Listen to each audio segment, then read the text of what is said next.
Hello and welcome to the webinar, everyone. We're going to be covering the topic of data center as a service in the context of modernizing your applications and moving your data center to the AWS cloud using Windows Server 2003 end of support as a business-driven case study. Whether or not you're using Windows 2003, there is a lot that we will be discussing about application modernization during this presentation that you will find useful, so stay tuned.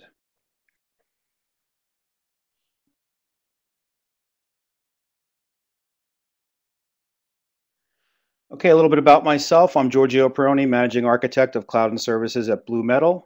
As Corey mentioned, I've spent a good part of the last 2 decades in the technology field, developing and testing software and running software in production in various roles. After a decade of working and operating in virtualized environments, a colleague of mine got me interested in cloud computing about 4 years ago, and I've not turned back since. The benefits of cloud computing have been truly compelling. A little bit about BlueMetal. BlueMetal is a professional services consulting firm, started in Boston in 2010 and has grown to over 100 employees with offices in Boston, New York, and Chicago. BlueMetal is committed to the modern application, a philosophy of best practices and design patterns to meet today's business drivers, which we will cover more of in this presentation for folks migrating and modernizing their application.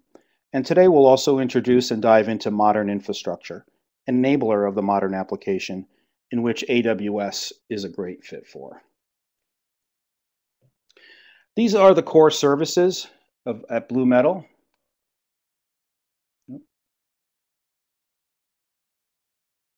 Which actually something is not showing on this slide, but so we will actually, okay, here we go. Here are the core services that BlueMetal offers, core services that deliver core business value. I mean, each primary service is designed to have an impact in developing modern applications as a differentiator for your business. At BlueMetal, our pioneering solutions are changing the industries in which we work in. And let's go over the agenda for today's presentation. We have a full deck for this webinar. We start by defining what does Windows Server 2003 end of support mean. Next, we take a quick look at your options for how to move forward in response to Windows 2003 end of support. While companies may do nothing, companies should do something here, and we will show you why. We then dive into what is a modern application, and from there we move on to discuss and define a modern infrastructure. We will also look at how AWS is a modern infrastructure enabler, and here we see how modernizing your application on the AWS platform is a winning solution. We then spend some time to weave a modern application and modern infrastructure together in a way that I hope you'll find some of the pictures in this segment interesting. We then take a look at best practices for migrating and modernization as we tie it all together. We dive into enterprise and application migration patterns, concrete stuff to actually help you get from A to B. And lastly, we explore taking your data center to the cloud in the data center as a service model. So let's get started. We all know why we're here. Microsoft has announced that Windows Server 2003 will be approaching the end of support on July 14th, 2015. That's actually not that far away. There are still 12 million servers running Windows 2003 in the world, so this is an issue that will affect many. From the lack of availability for security patches for the operating system, IIS, and various other aspects of a custom support agreement, this is an issue that really could have an effect on your business. No more updates and patches will be provided unless you have a custom support agreement. And this is just a picture of a timeline. As you see here, time is running out to take action. The clock is ticking, and you don't want to be out of service after July 14th. So let's take a look at the risks to your business. Every application and business driver is different. Your risks will vary, but there are some common patterns here. We have applications that are at risk. We have applications that have a certain security or perhaps regulatory compliance that require that they run on supported platforms. So this is actually a migration must if you're in that situation. What is the risk to the continuity of your business? And how about those third-party products that you may be integrated with that are on the Windows 2003 platform? In addition to the OS, how will those products or those services also be supported moving forward? And what are your challenges in waiting to act? How do you mitigate your business risk if you wait too long?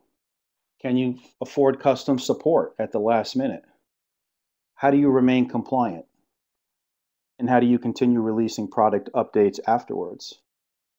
And most importantly, I think, how do you maintain the security of the system for your users? These are all the challenges that will continue to grow as you wait to act over time. And so I look at this as an opportunity to do something, actually, today, to get started in the sense, a call to action, to use migration and modernization as a means to deliver a compelling and competitive product.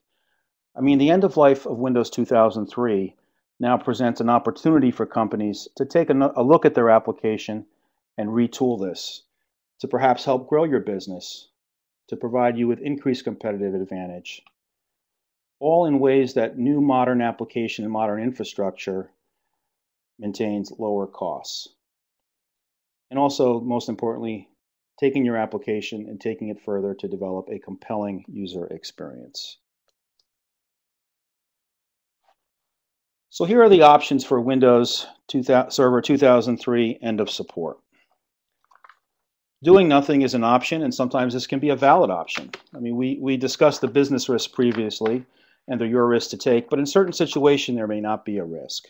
One may have an application such as a service or a device driver that is specific to Windows 2003 only.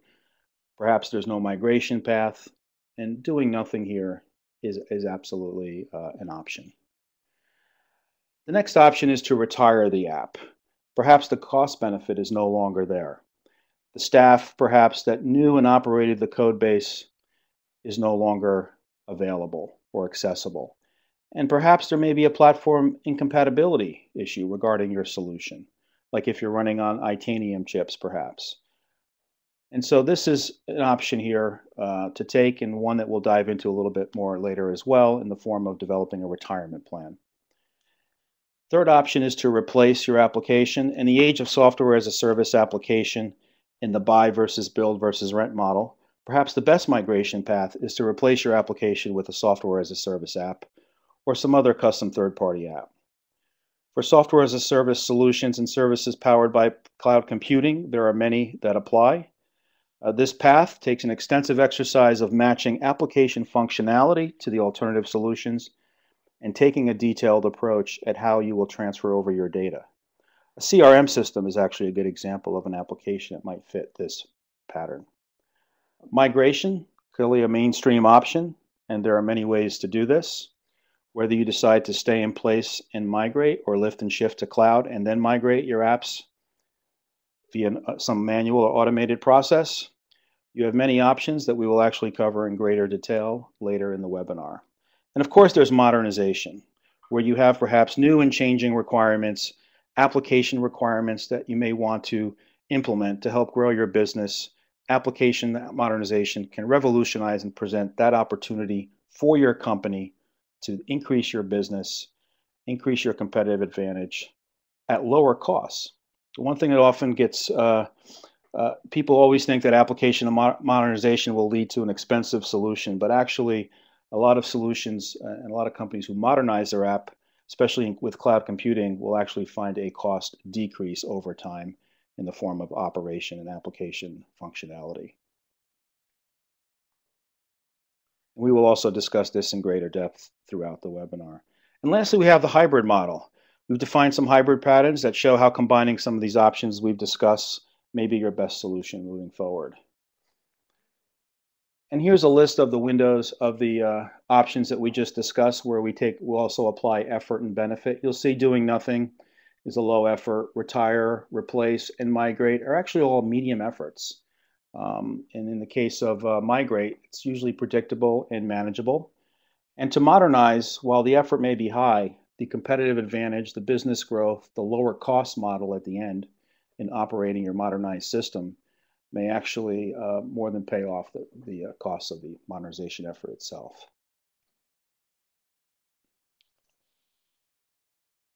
So let's take a look at modernization. The focus of this presentation is modernization, and we're going to take a look at the definition of the modern application and how it connects to modernizing your application. So what is a modern application? When we look at a compelling application today, we see certain characteristics that we are slowly coming to expect, from design to the information we want to see in a web page or obtain from a service, to the workflow that we expect to model our activity as an end user and the performance that we demand.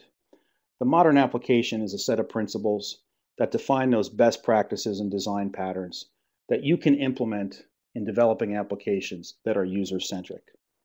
As you see here, modern applications are responsive, they're secure, they're intelligent and dynamic, and data information driven. With high availability, they're expected to perform, and today's modern applications are expected to interact and expose their APIs. Modern applications also have a behavioral aspect about them. One is they provide a great experience. They're architecturally sound and flexible. Great design, they deliver productivity, act intelligently, and they're actually dynamic to a point where they're adaptable to their environment around them from both a software and hardware perspective, and they possess great levels of agility. And we have defined here the Modern Application Directive as a philosophy of best practices and design patterns to meet today's business drivers. And let's take a look at the pillars of the modern application. While one doesn't need to implement all of these pillars, you can pick and choose what you want. That's important to meet your business goals. Today, applications are striving for modern security, things like two-factor authentication, fingerprint, with a modern UX, with data that has different storage mechanisms behind the scenes. We will cover these pillars in greater detail shortly. Applications that have intelligence in the form of data and predictive analytics, access, perform, workflow, and operations. These are actually your pillars of the modern application. So let's take a look at modernizing your app.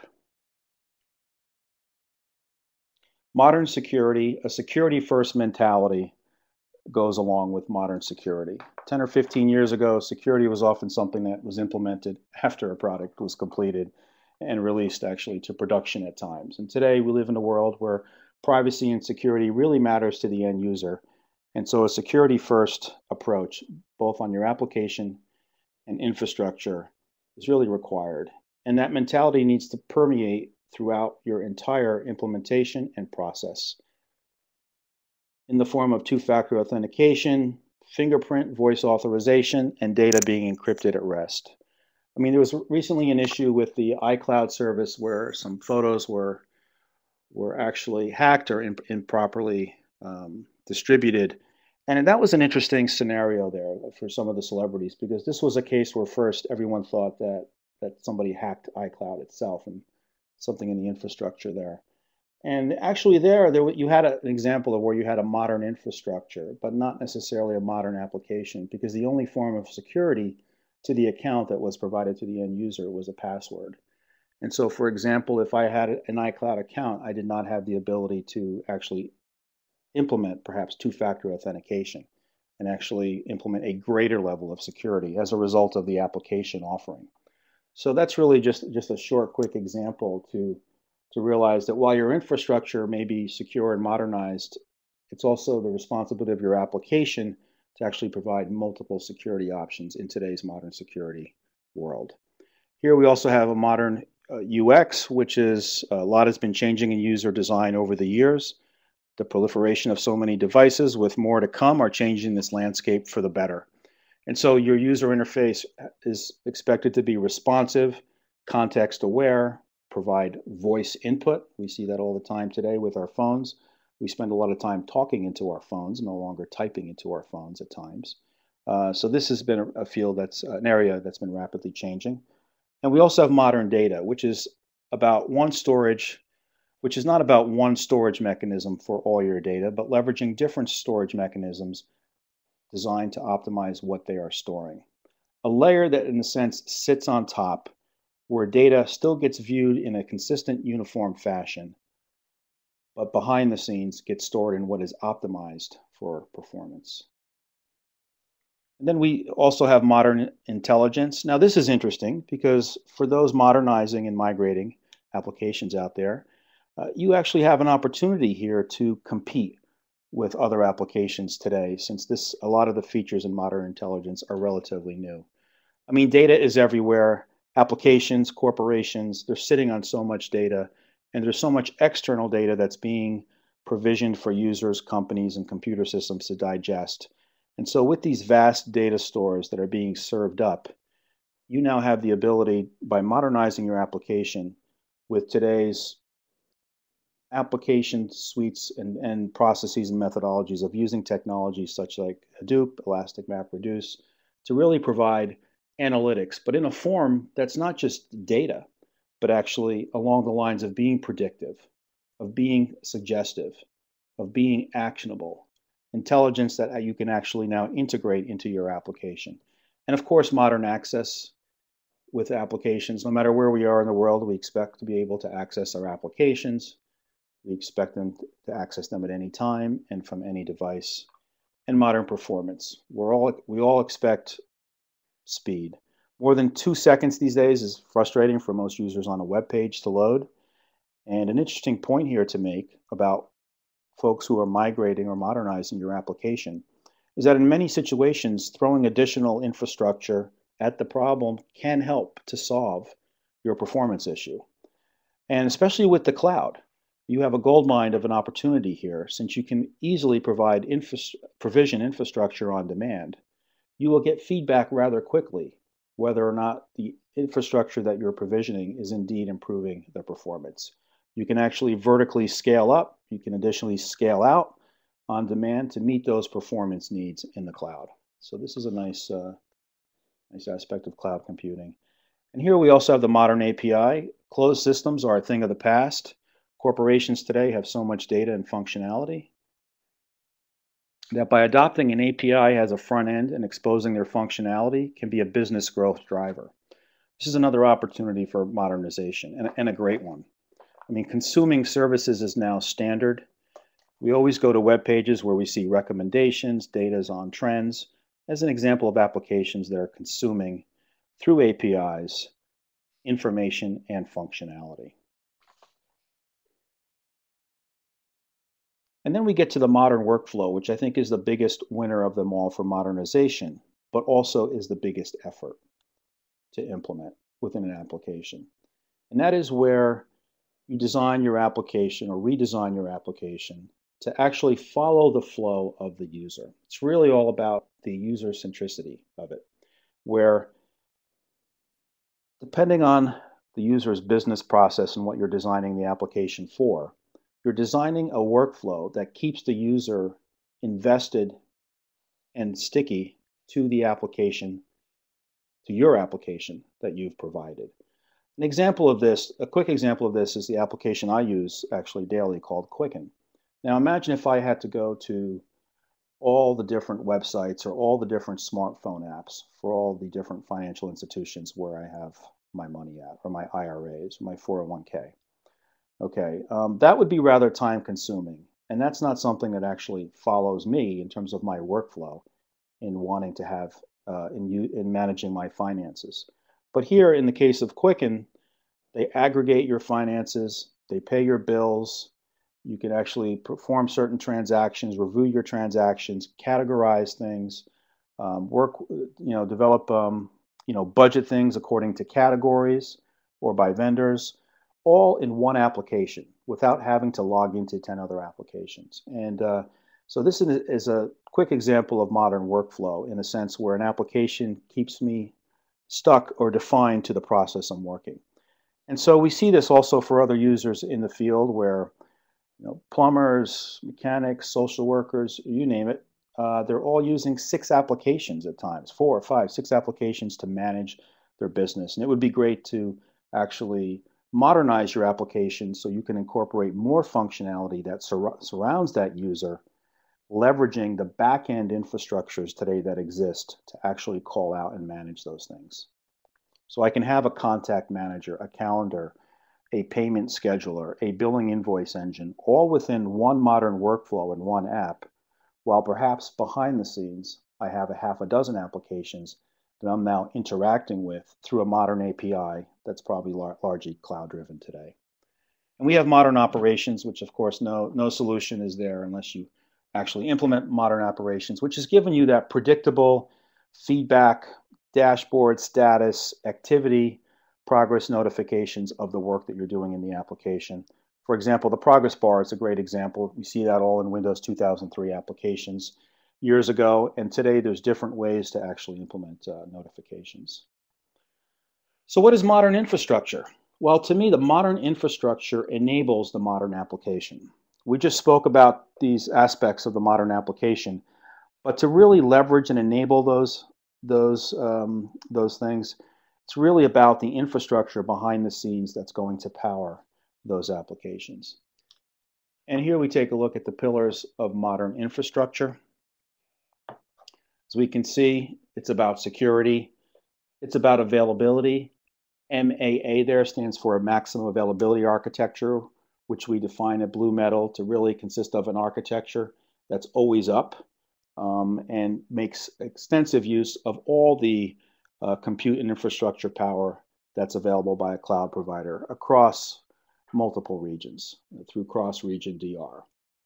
Scalability, which you're limited only by what you can afford. Reliability, 11 nines in the case of storage, 99.95 and for other services.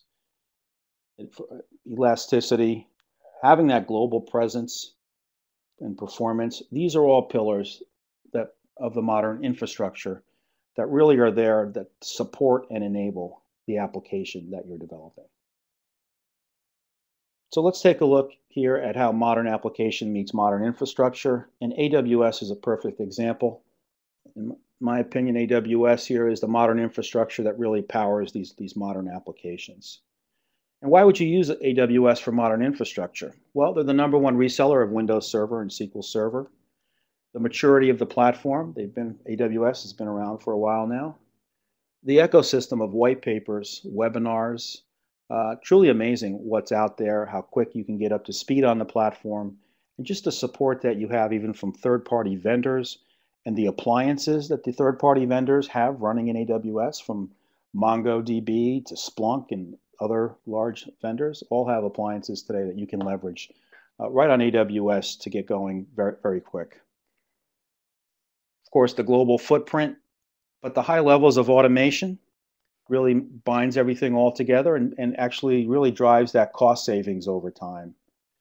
And of course, the large number of services, and AWS is still the leader in the introduction of new innovative services. So AWS, in a sense, is a software-defined data center operating in the data center as a service model, provisioning and managing infrastructure, and exposing an API so you can treat that infrastructure as a programmable resource. And nobody said it better here than Dr. Vogels a few years back at reInvent, where everything now is a programmable resource. A very powerful statement. I mean, imagine that not only provisioning a data center for you, but the power of an API giving you programmatic access that takes and performs actions on infrastructure. Doesn't get much better than this when your infrastructure gets manipulated in code. So modern infrastructures, AWS provides you with modern access, right? AWS global infrastructure, I think now 10 regions, with Frankfurt, Germany being introduced recently. The availability zones, which is probably more than 25 today. And the continuous expansion that we expect to come from AWS continues to enable that modern access. The support for modern data. RDS is a managed relational database service that is simple to deploy and easy to scale, reliable, and cost effective. What does this mean? This means you don't actually need to be installing your databases on instances, which you still can choose to do, but now you actually have a service where you can simply deploy the database and all the issues of backup, failover, and things you would do to administer your database are taken care of for you by the modern data of AWS. Modern performance services like Memcache, auto-scaling, DynamoDB, optimized instances to handle those situations where you may need high memory or high bandwidth, or your applications are heavily focused on a GPU based. You have it here with AWS in terms of performance and scalable infrastructure. Modern operations, which you mentioned earlier. There's a nice AWS management pack that works with System Center. And from the AWS services of CloudWatch, CloudTrail, Identity and Access Management, you have several services that are all tailored to help you provide modern operations for your application. And here we have modern security, which is built for enterprise security standards. Certifications are important, but it's also the physical security processes that are in place. And we feel that this is very important within a data center.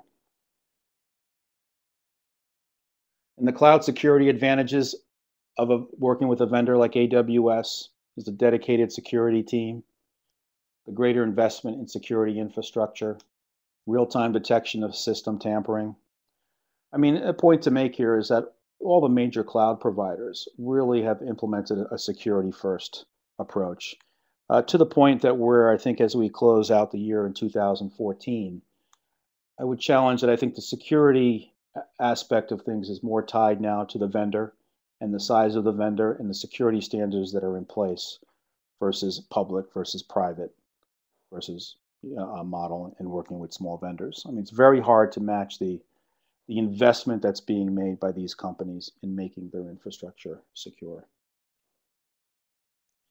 And here we take a look at just an aggregate view of some of the services of AWS. There's many more as you go through the list, but these are some that have been categorized that apply to these forms of modern data, modern intelligence that we mentioned earlier, with using Redshift, EMR, and Kinesis.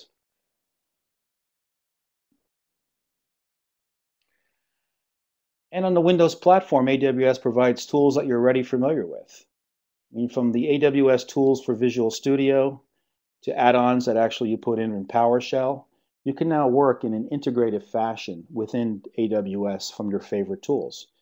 And why is this? Because AWS provides an API that's programmatical access to their infrastructure. And there's also SDKs available in many languages, from C# to Java to Python to Ruby. You name it. You can code against the AWS API in almost any, I think, environment that you're in.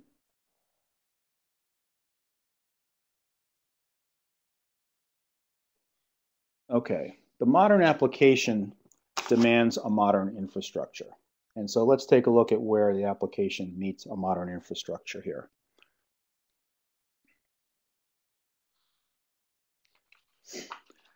And the point here is that just modernizing your app without the proper infrastructure only gets you so far and does not enable you to provide a compelling solution. Actually, it may not even enable you to realize your goal, and vice versa. So putting an app on modern infrastructure that does not require it means that you'll be spending money unnecessarily that could have been used for your application. So in this slide here, we have an example of where we take a look at a horse and buggy. A couple hundred years ago, the modern application here being the horse and buggy, and the modern infrastructure at the time being the dirt road. And actually, this was a good match. We had an application here that leveraged the infrastructure available at the time, and it was the two worked actually very well. And then here we have an example of taking perhaps like a modern application on top of an infrastructure that was not modernized. Now, here we have a very nice app. We've modernized the app, but it's a little hard to go to 100 miles an hour on the given infrastructure, especially when it rains there on those dirt roads. And so here the limited functionality on infrastructure affects really the ability of what your modern application can do. And vice versa. I mean, if we actually take this sequence of pictures here and take a look at the horse and buggy, here we create a modern infrastructure, but we never developed an application to actually leverage that modern infrastructure. And here we have a match where we have an app and we have an infrastructure, and we modernize our application to support that infrastructure. And even over time, that infrastructure may be modernized as well, exceeding the application, and which may actually lead to modernizing the app, in this case the car, and producing faster cars, given the infrastructure we have.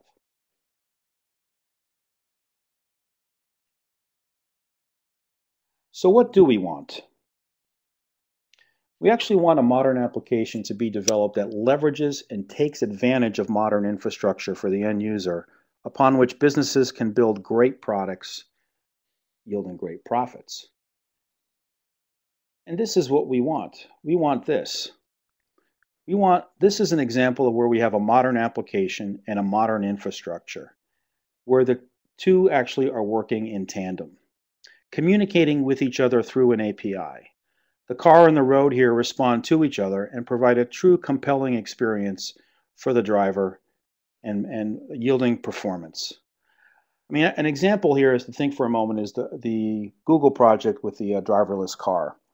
While exciting and in terms of what Google is doing, when I look at this picture here, I think that I'd rather have a car be the modern application and have our infrastructure be modernized, where it helps me get from point A to B the fastest and best possible way. For example, modern infrastructure could be developed to take into account weather conditions, traffic patterns, being delivered to the car in real time, road conditions of accidents, sensors and traffic lights, you name it, such that my directional path and my speed can be adjusted accordingly. And so this way, while I'm driving the car, while the driverless car option is nice, it's kind of like that picture earlier where we had a great car with a dirt infrastructure. You really want the car and the infrastructure to be one, working together to deliver that compelling experience. And this is what I use to define the modern application using modern infrastructure through an API working together.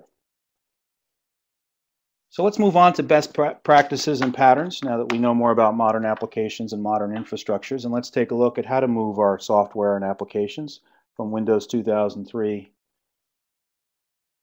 to the modern platforms. Just a quick review of our options here. So we have our 6 options for end of support for Windows: do nothing, retire, replace, migrate, hybrid, and modernize.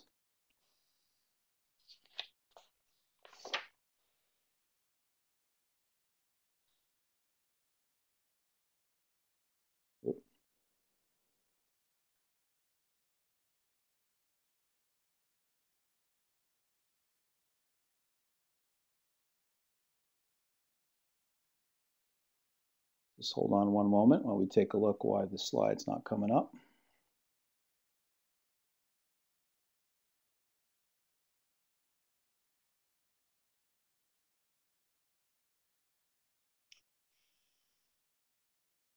Okay.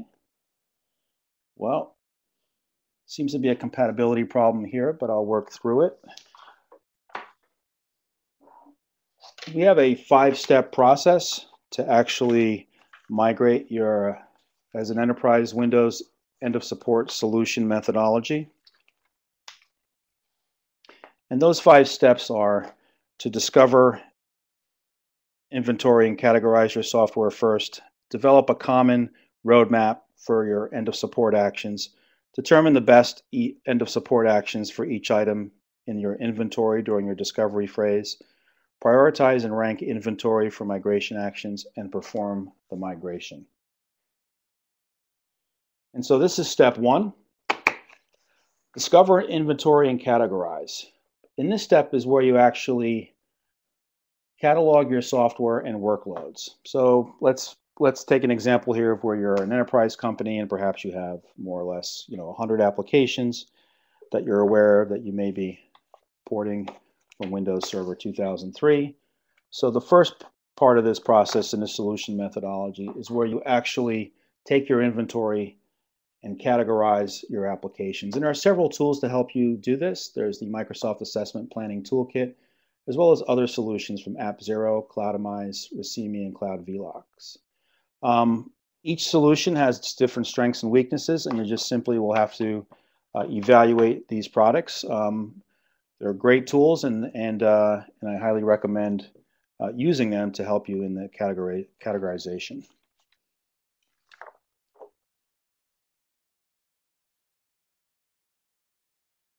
Okay, now we move on to step 2 of our solution methodology. I apologize for the 5 steps not properly showing on this presentation. So step 2 here is where you develop a common roadmap for your actions. Okay, and in this case, this is where we actually you take each of the 6 actions that we had previously with do nothing, retire, replace, migrate, modernize, and hybrid, and you actually develop a roadmap for the action. So your application will actually fall into patterns, right? So if you have 100 applications or so, you'll have some that'll be migrated, some you may want to modernize, some you may want to retire. So at this stage, it's important to actually develop what would be a common roadmap for these actions that you can leverage in the steps to follow. Our third step, as part of the solution methodology, is to determine the best end of support action for each item in the inventory. And this is accomplished through taking these 4 steps that we'll dive into, which is through the process of developing a decision tree and an eligibility matrix and an action scorecard, along with a final action selection. The goal here is that for each item you have in your inventory, that you arrive at the best path for migrating your application moving forward. And so we start by taking each item in the inventory and driving it through a decision tree. And a decision tree here are simply where you start and take a look at which options are actually available for you to consider for migrating that application or service. And there may be multiple answers to this. For example, you may have an application that is eligible for migration and modernization, and there may be another application that's simply just available for retirement or you may consider replacing. And how do you make those decisions during the decision tree process? Well, for each element in the decision tree process, you actually go through a checklist pipeline. A checklist pipeline consisting of a checklist for your business goals, anything regarding legal and global compliance. For example, here on the legal and global, let's say you had an application that you were considering to retire. Perhaps you may have customers that you're still legally bound to actually service in the years to come. And so retirement of the application is not an option and therefore would not be considered. So these are checklists along the lines of security, privacy, architecture, platform, and compliance that allow you to arrive at whether or not, in the previous slide, you would go down the path of yes and add that as an option to what I call the eligibility matrix, or no, and move on and evaluate your next option. This is a very powerful approach to take. And you see here you have an eligibility matrix that gets created from that decision tree process, which simply is taking your inventoried list in rows and the columns being the options that you have, and determining for each application or service the multiple options that may be applicable. And what's nice about this is if you've answered yes in only one of the columns, your answer is pretty straightforward. But here, when you have multiple options, for example, like the tax calculator, we have an option to migrate, modernize it. We decided that for the CRM, we have an option to also migrate and modernize and replace, actually. So by going through that decision tree process earlier, and then actually following up through your checklists, for each application, you're slowly being directed down the possible avenues that you can explore for taking your application off of Windows 2003 that meets business first principles. It's very important to note that this is a business first approach. We're not discussing technologies here. It's simply business process and how you make the determination of the direction you will go in. And this all leads at the end of the day to the scorecard. So for all these items here where we've answered yes, you'd make an entry into a row. For example, the ship app do nothing option, shipping app retire option, CRM replace option, CRM migrate option. And for each one of the columns here, we start to assign a scorecard of in a sense, a scale of what's important. And so it's through this evaluation here that then, for example, for the CRM replace, that perhaps the affordability option of replacing the CRM is far exceeds that of actually migrating the CRM. And it's through applying these different layers of criteria towards your prospective solutions that allow you at the end to come up with the final result, which is a migration action plan that's specific for your application. And so here, as an example in this list, for each item that we have inventoried, and through this process of the decision tree, of the eligibility matrix, through the scorecard, we come up with a final action to take in migrating that application. And this is just an example here of what you see. And this is our slide that still isn't showing up properly, so we'll pass on to that. And this is step 4, which step 4 means to prioritize and rank inventory for your migration actions. So you take your previous list, which was the output in the 3rd step, and now rank them. And the last step of the process is to actually just implement the plan and go do it.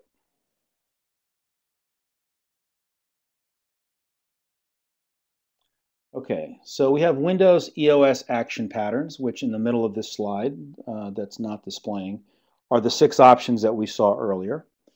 Okay, and there are many patterns as to actually how you would migrate that. So we have, for the option of do nothing, we have a do nothing pattern, which simply you may decide to yourself, identify when to revisit this decision and document the factors that lead to this decision.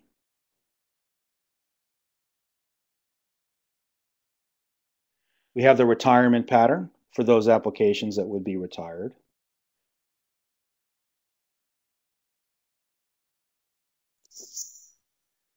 We have the replacement pattern for those applications that can be replaced. And this is part of the slide deck.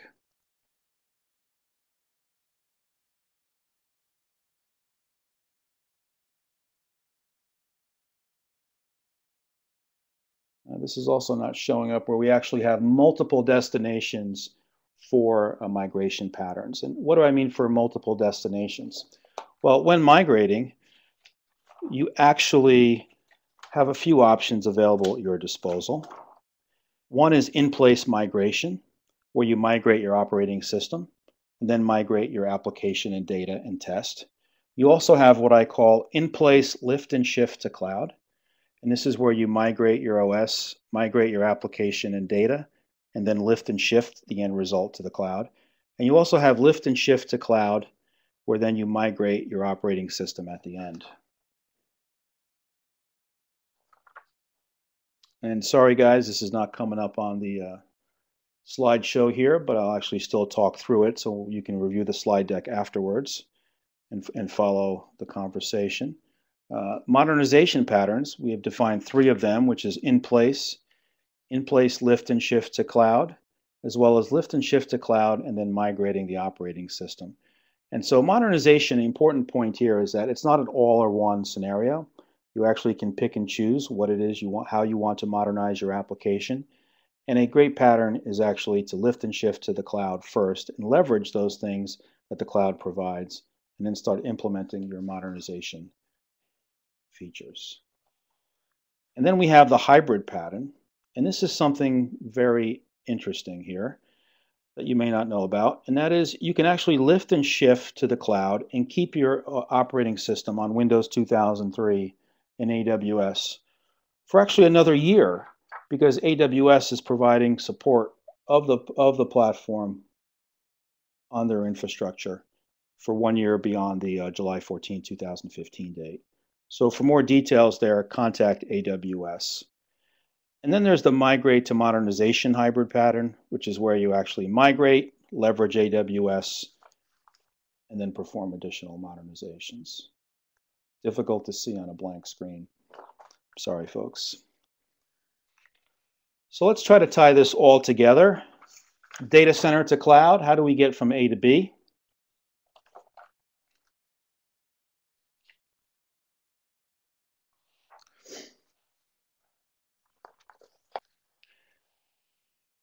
And let's take a moment here to talk about CloudFormation, a great service provided to you by AWS, which provides you with the capability to provision a software-defined data center. It's the preferred option to use when migrating your physical data center to the cloud. I mean, you can think of CloudFormation as writing like a screenplay for a movie. You write a screenplay that defines the script for all the characters. As part of the screenplay, writers at times will also describe the scenery around them and define the characters. And then comes the step of taking the script and turning it into the final output, which is the movie, through the producers and the directors of the film. In a sense, CloudFormation follows that parallel. It's a document, it's a text file containing instructions in a format that when delivered to AWS, it is ingested and AWS creates your infrastructure. And the output is returned to you in the form of provisioned infrastructure that is now manageable via the AWS Management Console and other third-party tools. I mean, the benefits of having a CloudFormation template, it's an actionable document, the process is repeatable, it's version controlled, declarative, and flexible. And going back to the previous slide here, it's very important to know that you have governance and auditability. I mean, this is the blueprint here in the CloudFormation template that will define your data center that gets created within AWS. And you simply will model in the creation of the formation template, click, and done. This picture on the right here shows just a small example of some web servers that have been created with an ELB with some database servers. 70.